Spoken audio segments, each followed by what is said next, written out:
Ah, est-ce qu'on est content que vous soyez si nombreux ce soir. C'est une séance un peu particulière à cause du fait que ce film n'a plus été montré depuis, à Lausanne en tout cas, depuis 1927, à peu près, 28, et que, comme vous l'avez lu dans le programme, c'est le troisième film jamais tourné au Tibet. Alors, ceux qui ne connaissent pas le rituel de Trésor des Archives l'apprennent, il y a toujours une petite présentation. Cette fois, elle sera peut-être un peu plus petite que d'habitude. Vu l'intérêt de la chose, explorer les archives. Le registre des entrées de la Cinémathèque et ses merveilles. En 1945, de Bâle à Lausanne, quelques 600 copies des ex-archives suisses du film, dûment reportées dans le premier registre de la nouvelle Cinémathèque installée à Lausanne à leur date de dépôt. Parmi elles, des titres dont personne n'a plus entendu parler depuis bientôt 70 ans, exploration excitante et contribution à différentes histoires. L'histoire de l'institution elle-même, d'où viennent les films, comment est-ce qu'on les a conservés, comment ça a été transmis, comment est-ce qu'on les a mis en valeur, et tout ça dans le temps. Pour le film de ce soir, 1944, c'est la date du dépôt. 2011, c'est la date du moment où on se dit « tiens, allons y voir ». Et 2015, c'est la restauration et la projection d'aujourd'hui. C'est l'histoire de la distribution suisse, puisque les dépôts indiquent d'où viennent les films. Ici, c'est MLK Film Zurich, qui est une des premières grandes maisons de distribution et qui va être une des premières pourvoyeuses des archives suisses du film et plus tard aussi de la Cinémathèque suisse. Et vous verrez l'effort que fait le distributeur de l'époque pour ce film dans l'excuse qu'il fait à la clientèle comme renfort de l'authenticité des images. C'est aussi l'histoire de la production et de sa circulation, en l'occurrence, comment le documentaire de long métrage circule dans les années 20 en salle de cinéma. Certaines de ces copies ont fait l'objet d'un dossier sur le site de la Cinémathèque à la rubrique Documents de cinéma, que je vous recommande vivement de passer la nuit à regarder. D'autres figureront encore dans la liste des sauvegardes actives et feront l'objet d'un transfert, opération dont Carole Delessert vous parlera tout à l'heure à propos du film de ce soir. Un genre, les films de voyage. Ceux d'entre vous qui auront montré une certaine assiduité à suivre cette programmation, sortie du labo naguère et désormais Trésor des Archives, une fois par mois le mardi à 6h30, auront peut-être été attentifs au fait que l'expédition secrète du professeur McGovern au Tibet s'inscrit dans un répertoire particulier, celui du film d'exploration, cinéma au long cours, pour reprendre le titre d'un petit bouquin de 1950 signé Lyotard, Samivelle et Thévenot. Cette catégorie comprend des sous-genres, variant selon les époques, en destination, en fonction et en catégorie. L'exploration, l'alpinisme en fait partie, les grandes chasses, le voyage, y compris le voyage ethnographique. Elle nous a menés dans cette programmation en Chine, en Inde, dans l'Asie centrale des Kalmouks, mais on peut y ajouter aussi peut-être programme futur le Soudan, Adam David et Alfred Machin dans les années 10, le Lötschental, tout aussi exotique à cette époque-là, le Lötschental de Burlingame, la Bolivie, où va un aviateur, Vacano, la Méditerranée, l'Amazonie, l'Angola ou Bornéo, tous films d'avant 1930 qui ont à voir avec notre filmographie. Et le Tibet, c'est Günther Oskar Dierenfurt et Charles-Georges Duvanel, Himachal, Trône der Götter en 1931, avec l'alpiniste et topographe Marcel Kurz, que les amateurs de montagne ou d'histoire de l'alpinisme connaissent bien, ou c'est Der Dämon des Himalaya en 1936, dont la musique est d'Arthur Honegger, où apparaît André Rock, alpiniste, photographe et cinéaste, qui là aussi est bien connu des gens qui s'intéressent à l'alpinisme mais aussi à la photographie alpine. Avec le film de McGovern se dessine donc même un corpus tibétain dans la collection de la Cinémathèque suisse, et plus largement encore si on étend ce corpus à l'activité himalayenne suisse dans d'autres endroits conservés, les films d'expédition dès la fin des années 30, films que personne n'a encore revus, et encore moins répertorié. Est-ce qu'on peut voir l'image suivante? Voilà l'ouvrage écrit après le film par William McGovern. C'est la couverture de l'édition originale anglaise, dont on va décliner quelques images. Tu peux passer au diapo suivant. Voilà le titre du livre, qui n'est pas tout à fait le même que le film, To Lhasa in Disguise, A Secret Expedition Through Mysterious Tibet, et la photo du docteur William Montgomery McGovern, qui à ce moment-là a 27 ans. Le voilà en sol, si on veut, 27 ans. Ici, dans le bouquin, on trouve des photos, une soixantaine de photos, 68 exactement, dont certaines illustrent le fait qu'on a tourné un film pendant ce voyage dont je vous parlerai tout à l'heure. Tu peux passer à la suivante parce qu'on voit mieux les gens qui s'amusent à être filmés. On est à Gyangtse, on verra pourquoi on est à Gyangtse. Ici, une autre page qui illustre également, en tout cas, la présence d'un appareil de prise de vue cinématographique, mais apparemment, c'est le takin qui fait l'objet de la photographie. Photo suivante, le voilà, ce très rare animal qu'on trouve que dans les montagnes du Tibet. Apparemment, ici, le McGovern tout jeune toujours, malgré le petit brin de blanc sur sa barbe. Est-ce que c'est avant ou après l'expédition? À lire ce qui s'est passé pendant l'expédition, ça pourrait être après. Il rentre avec une dysenterie, une bronchite et d'autres troubles. À côté de lui, c'est pas son papa, c'est Dedrich, William Dedrich, le personnage dont on sait maintenant qu'il a financé l'expédition. C'est un Allemand installé à Londres qui est connu surtout pour avoir été un mécène des expéditions au pôle Sud. Helvetica or not Helvetica, à la différence des réalisations que j'ai citées tout à l'heure, qui sont toutes liées d'une façon ou d'une autre à la Suisse, par le réalisateur, le caméraman, le musicien, la maison de production ou le commanditaire, le film que nous allons voir de McGovern ne constitue pas un Helvetica au sens strict du terme. C'est évidemment important, ça définit d'où peut venir l'argent et pourquoi et à quoi ça va. Pourtant, vous verrez dans le générique d'édition le nom de Memoriav qui est associé au financement de cette restauration. Cet apport signale normalement un soutien qui va précisément aux Helvetica.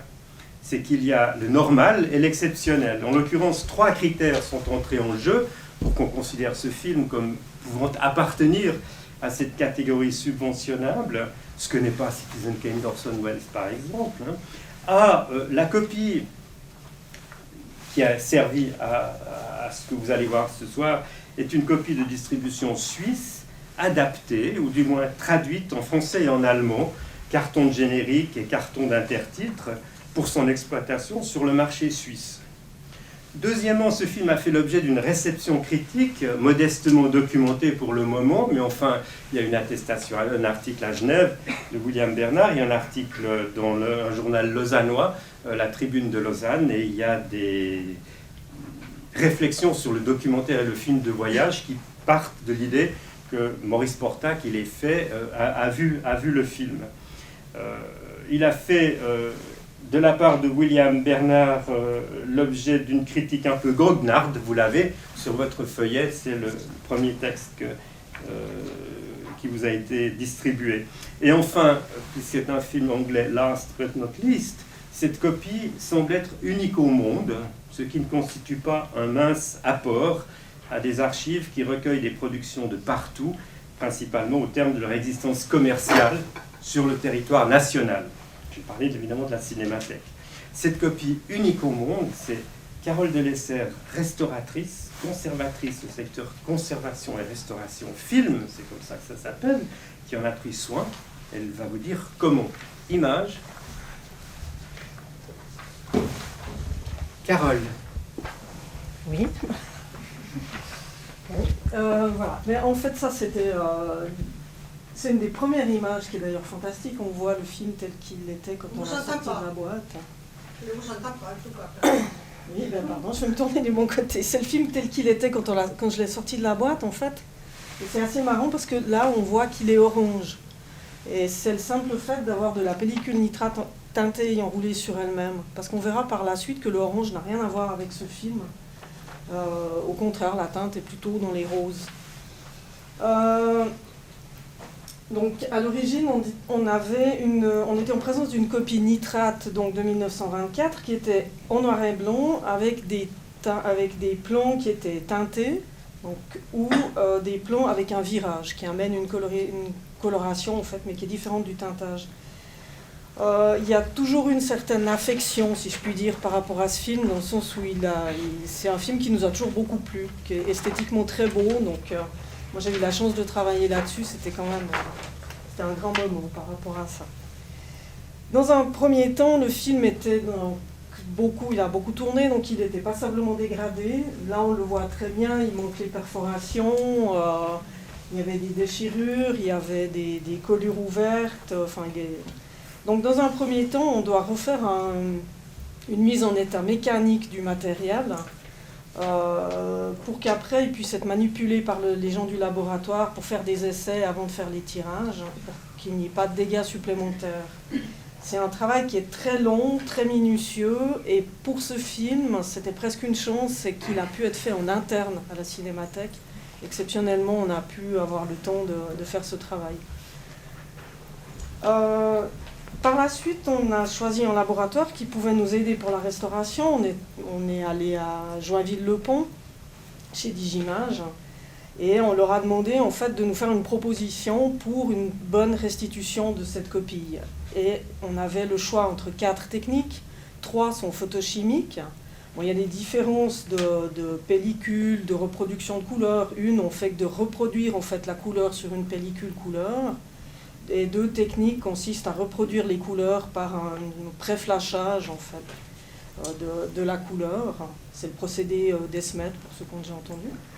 Et par contre, toutes les parties en noir et blanc du film sont reproduites sur de la pellicule noir et blanc pour avoir un très beau noir et blanc, le vrai noir et blanc de cinéma. Et le 4e essai, en fait, était une numérisation 2K de la copie nitrate. Et effectivement, quand on voit ces essais en projection, ce qu'on a pu faire, c'était fantastique. Ça donnait presque l'impression, en fait, de voir la pellicule nitrate en projection, comme à l'époque, si ce n'est que c'était, par certains côtés, plus précis, plus lumineux. Et puis, par d'autres côtés, en fait, on voit...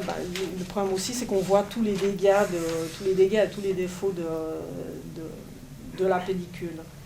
Donc on est parti sur cette idée de la numérisation, mais à partir de là, il y a tout un travail, toute une éthique de la restauration à respecter, dans le sens où on ne veut en aucun cas faire un film neuf. On ne veut pas qu'il soit mieux qu'à l'époque de sa sortie. Et en fait, dans ce genre de restauration, notre éthique, c'est de restaurer, de rendre l'objet, pas le film tel qu'il était en 24, mais cet objet. C'est-à-dire qu'on ne va pas refaire du neuf avec du vieux, on ne va pas essayer de faire mieux. Donc cet élément a servi de référence pour toute la suite du travail. Donc, une fois la numérisation effectuée, moi je me suis rendue à Paris, au laboratoire, et pendant 3 jours complets, j'étais enfermée dans une salle où j'avais d'un côté mon film, ma pellicule, donc mon objet, sur une enrouleuse et un verre dépoli, et j'avais un écran géant en fait où je voyais le film, et là on travaille pour restituer l'étalonnage du film et le rendu des couleurs, ce qui est assez difficile parce qu'on a vite un problème de surenchère, on a juste vite envie que ce soit un peu mieux, etc. Donc chaque fois, pour chaque plan, chaque hésitation, on doit revenir à l'objet nitrate qui est vraiment la référence.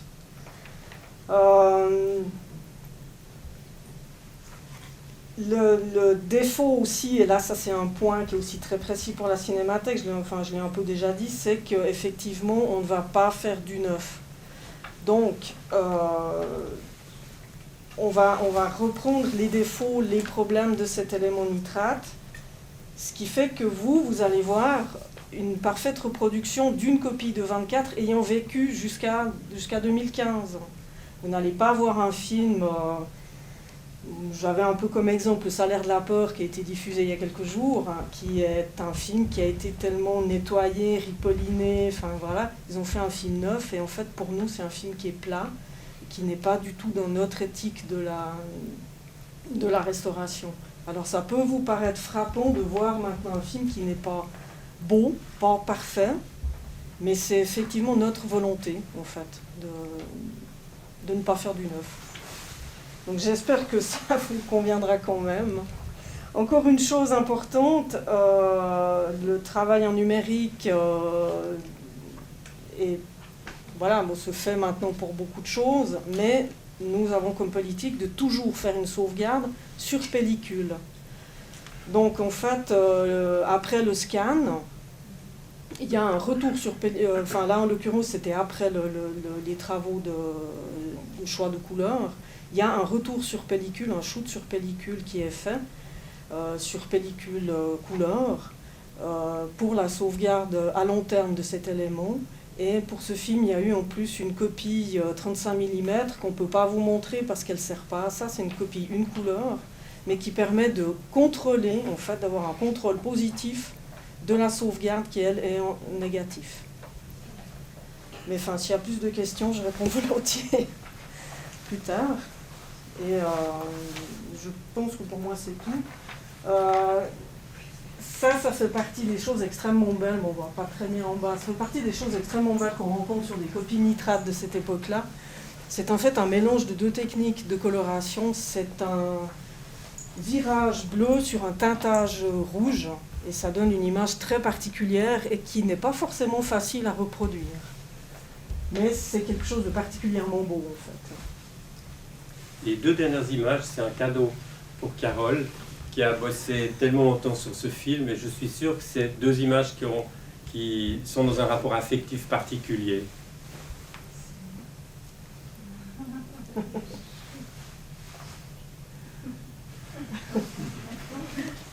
C'est vrai?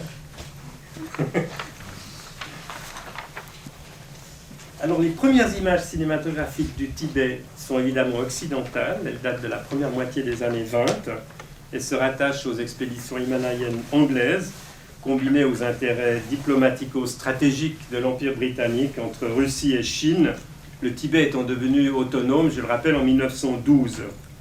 L'exploration himalayenne menée sous l'égide de la Royal Geographical Society et de l'Alpine Club vise la conquête, après le pôle sud, des dernières régions inexplorées du globe, et particulièrement l'Everest. Cinématographiquement, un nom y est associé, celui du capitaine John Noel, caméraman de l'expédition de 1922, dont il tire Climbing Mount Everest en 1922, puis relatant l'expédition de 1924, que les gens qui connaissent l'histoire de l'Everest savent être le lieu où périrent Mallory et Irwin, dont on suppose peut-être qu'ils sont arrivés au sommet. Le film s'appelle The Epic of the Everest, et il sort en 1924, au moment où ce film-là aussi arrive à Londres. Il y a un magnifique DVD que je vous recommande, il est à la BCU. C'est un film qui est issu d'un travail cinématographique tout à fait particulier, avec une caméra combinée avec un téléobjectif, une tente de développement, enfin tout ce qu'on veut de plus moderne à ce moment-là et d'innovateur pour ce qui est de la photographie et de la cinématographie alpine, en tout cas de très haute montagne. Le troisième de ses premiers films n'est autre que Mysterious Tibet, que sa restauration permet d'intégrer au corpus visible, et non seulement à cette filmographie de papier, de cette très riche catégorie qu'est le documentaire de long métrage, dont l'émergence remonte à la décennie précédente, mais qui connaît son plein développement dans les années 20-30. Deux ouvrages évoquent l'expédition tibétaine dont il est question ici. William McGovern, le livre que vous avez vu, To Lhasa in Disguise en 24, et un discret petit volume de George Knight, Intimate Glimpses of Mysterious Tibet. Le mot mystérieux, évidemment, colle au Tibet et collera encore longtemps au Tibet. Une lecture croisée et quelques recherches complémentaires permettent d'amener quelques précisions. L'expédition portait officiellement le nom de The British Buddhist Mission to Tibet. Elles semblent bien avoir été initiées par la Buddhist Society of Great Britain and Ireland. Nous sommes loin donc de la conquête himalayenne. L'expédition avait-elle pour but premier de ramener les premières images cinématographiques de Lhasa, comme semble le dire Knight, ou était-ce là un complément, sinon un prétexte pour une expédition scientifique qui semble avoir été principalement intéressée à la découverte de textes bouddhiques tibétains? Si la chose n'est pas claire, toujours est-il que le titre officiel souligne l'intérêt pour le bouddhisme et pour les textes du bouddhisme tibétain. On sait aussi que cette expédition fut soutenue financièrement par William Dedrick, dont vous avez vu l'image, qui était associé à Shackleton et son expédition de l'Endurance en 1914. Mais qu'est-ce qui fit qu'on y associa McGovern peu de temps avant de partir, alors que les 4 autres personnes formaient déjà un ensemble? Est-ce que c'est le besoin d'une caution institutionnelle? L'école des études orientales de l'Université de Londres avait été créée en 17, et on peut supposer que les qualités de conférencier en chinois et en japonais de l'Université de Londres de McGovern, qui y officie depuis 1919, c'est-à-dire depuis quand même 1919, il est de 97, il a 23 ans, il enseigne déjà le japonais et le chinois, et il sait le tibétain. On faisait un participant idéal. Sa formation et ses publications peut-être aussi permettent de cerner un peu mieux la visée de l'expédition. À Gyantse, à Lhasa, il y a des textes bouddhiques et il y a évidemment le Dalai Lama. Il a écrit 2 livres avant l'expédition. L'un, ça s'appelle « Introduction au bouddhisme Mayanama » et l'autre est un manuel de philosophie bouddhique qui date de 1922 et de 1923. C'est donc un auteur précoce, un polyglotte précoce, et un personnage qui a même reçu l'ordination symbolique ou ordinaire, je n'en sais rien, de moine bouddhiste au Japon dans les années 10. Donc c'est avec une certaine attention qu'on peut regarder ce visage. Toutefois, la relation de l'aventure n'appartient pas au monde académique des orientalistes, ni au cercle philosophico-religieux intéressé à l'époque par le bouddhisme. Cette expédition fut médiatisée, d'abord dans des journaux, puis en livres, et enfin en film. Dans les journaux, c'est très important, en feuilleton, en automne 23, dans 3 journaux d'Australie, dans le New York Times et dans le Daily Telegraph, les exploits de McGovern surtout sont relatés. Le succès le plus durable du documentaire des années 10 aux années 30, c'est l'expédition Shackleton au pôle Sud, South. C'est aussi The Great White Silence et 90 Degrees South, film d'expédition polaire. Ce sont des films qui circulent avec des tournées de conférenciers. La conférence, c'est le modèle adopté par McGovern pour la sortie londonienne au New Oxford Theatre le 2 janvier 1924, un mois après l'impressionnante sortie de l'impressionnant The Epic of Everest au New Scala. Et voilà ce qu'en dit le journaliste du Time, qui a droit à une séance de presse avec d'autres journalistes probablement, annonçant la sortie du film. Ce genre de récit tend toujours à être plutôt chaotique à l'écran. Mais la seconde partie du film contient quelques images très intéressantes de ce voyage. Et dans la présentation qui en fut faite au New Oxford, les moments plutôt incertains furent très bien comblés par la conférence donnée par le chef de l'expédition, le Dr McGovern. McGovern démontre ainsi qu'il n'est pas seulement un voyageur audacieux, mais un admirable orateur aussi. Et sa conférence cinématographique, entre guillemets, est l'une des plus accomplies qu'on ait présentées. En Suisse, trace de l'exploitation, à l'époque où il n'existe pas de répertoire de films pour les enfants en salle de cinéma, et où les législations communales ou cantonales ne permettent pas l'accès aux enfants en âge de scolarité, le documentaire fait exception, et c'est bien le cas aussi pour l'expédition secrète qui, à Genève, sort avec l'autorisation du département d'instruction publique, ouvert à tous les enfants sans distinction d'âge, accompagné, vous serez étonné vu la longueur du film, par Rottwater, Haus et belle-mère d'Harold Lloyd. La critique de l'époque, très présente à ce moment-là dans la chronique hebdomadaire des quotidiens, ne manque pas d'en faire le compte-rendu. Nous avons ce texte de William Bernard, que vous pouvez lire dans la documentation, qui manifestent un certain scepticisme. La brochure de promotion, qui est ici destinée aux exploitants de salles francophones et qui est probablement de production française, que Pierre-Manuel Jacques m'a aimablement fourni, vous donne la manière dont ce film a été mis en valeur auprès des salles. Oh, voilà. C'est un très beau document, très rare ce genre de document, avec des listes de sujets que vous allez voir, le déguisement étant mis en évidence, un certain nombre de choses qui sont liées à cette idée du Tibet. Les idoles sont monstrueuses, perdues dans la neige, le côté justement explorateur. Est-ce qu'il y a encore une image après celle-là? Oui. Ça correspond plus ou moins à l'organisation des intertitres. L'idée que le livre va être publié en russe et en italien, c'est pas vrai. Il n'est pas publié en russe et en italien, il est publié en français, en suédois, en hollandais et en allemand, en plus d'une édition anglaise et d'une édition américaine.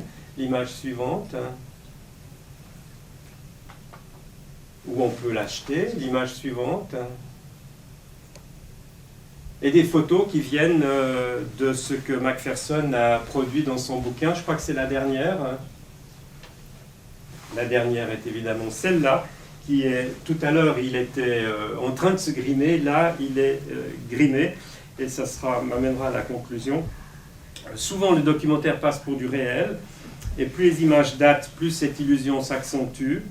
Maintenant que le film est à nouveau accessible, il faut commencer à l'analyser. Quel plan fut filmé, par qui, où, quand? Qu'est-ce qu'en dit McGovern? Il n'en dit pas grand-chose, d'ailleurs, dans son bouquin, donc on est un peu lié à des conjectures. Quel rapport il y a entre le répertoire des images photographiques et les films? Tout ça commence maintenant avec cette séance. Mais ce soir, on est là pour faire connaissance du film, pour le voir à chaud, si je puis dire. Son note de bas de page, essayer d'évaluer son discours, ses motifs visuels, sa faiblesse, ses faiblesses, sa pléthore d'intertitres. C'est un film distribué en Suisse, il faut donc épuiser en 2 langues le contenu des intertitres.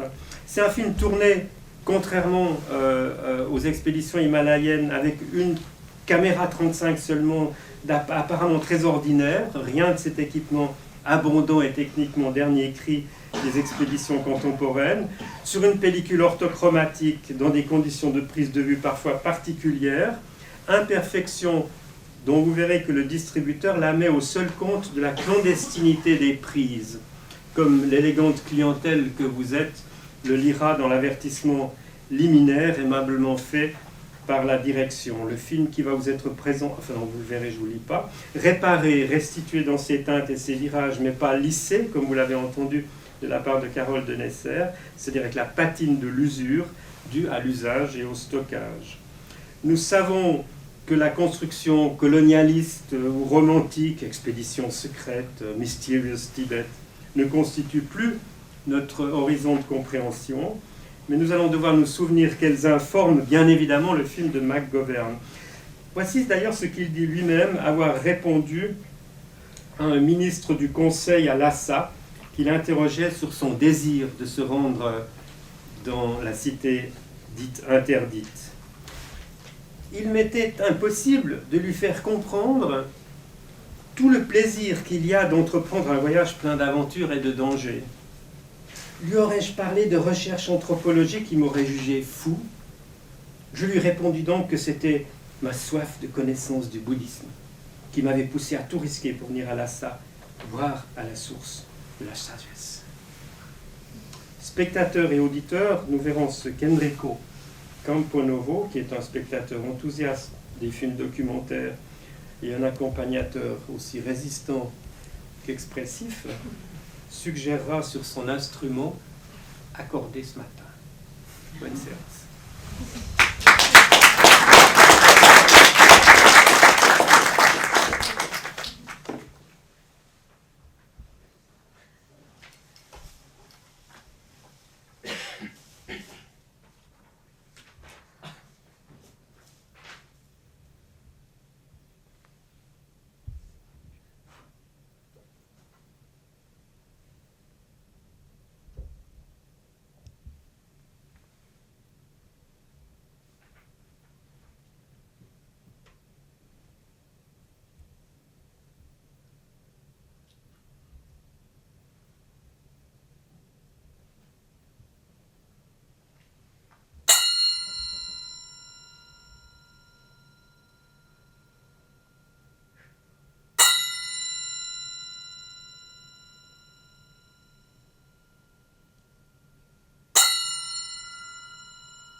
Merci.